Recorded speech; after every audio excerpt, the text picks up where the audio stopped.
Now we want to discuss the idea of multiplying trig functions. So here I have cosine theta, and on the inside of the parentheses we have three terms. We have cosine theta, minus sine theta, and plus 2. So we're going to do what we would have done in algebra. We're going to distribute or multiply the cosine theta function times each of the three terms that are on the inside. So we will distribute. When we multiply these functions together, we will write it as cosine theta times cosine theta. It's important to remember here that we are not multiplying the thetas together, and it's also important to remember that a trig function is never separated from its input or its argument. So it's always cosine of an angle. So we have cosine of an angle times cosine of an angle, and that gives us cosine squared of that same angle. And then we're going to distribute minus, so cosine theta times negative sine theta would be minus cosine theta times sine theta. And there's not another way to write that. So we're just going to write as cosine theta times sine theta. And then cosine theta times a positive 2. That gives us 2 times cosine theta, which we're going to write as plus 2 cosine theta. So it's very much like algebra, except we want to be careful as we pay attention to how we actually treat those trig functions and their inputs. In the next example, we are multiplying two binomials together. In other words, we have, within the first parentheses, we have two terms, and in the second parentheses, we also have two terms. When we multiply two terms times another two terms, we use FOIL. So first times the first will give us 6 sine squared theta. Outer times the outer will give us plus 8 sine theta. Inner times the inner will be minus 3 cosine theta times sine theta. And last times the last, negative times the positive, we get negative 4 times cosine theta. Notice that we don't have any like terms, and we talk about combining like terms. We need everything past the number to be identical, and none of these terms have an identical matching portion following the numbers. So this would be our final answer. Nothing else can be combined once we do the multiplication.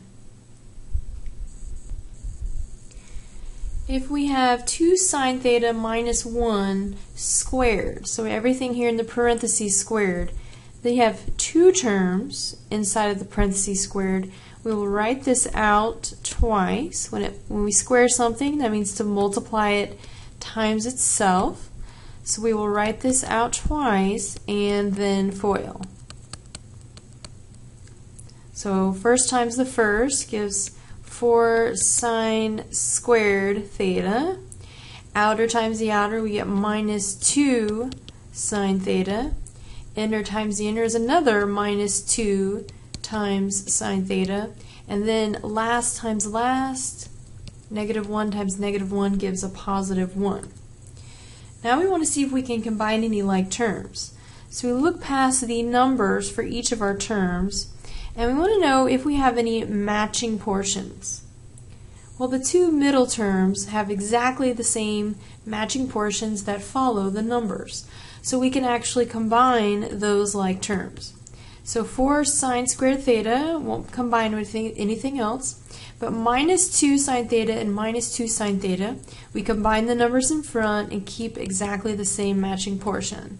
So minus 4 sine theta, and then we bring down our constant plus 1.